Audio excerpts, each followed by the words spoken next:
চট্টগ্রামের শুটিং সেটে আহত হয়েছেন ছোট পর্দার জনপ্রিয় অভিনেত্রী তানজিম সাইয়ারা টোটিনি। সেখানে পরিচালক হাসিব হোসাইন রাখির আসন্ন ঈদের একটি নাটকের শুটিংয়ে অংশ নিয়েছিলেন এই অভিনেত্রী। রোববার রাতে বিষয়টি নিশ্চিত করে তার সহশিল্পী তৌসিফ মাহমুদ।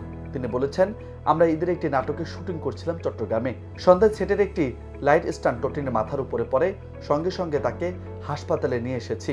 তবে টোটিনি যেহেতু মাথায় চোট লেগেছে, এখন সম্পূর্ণ বিশ্রাম প্রয়োজন।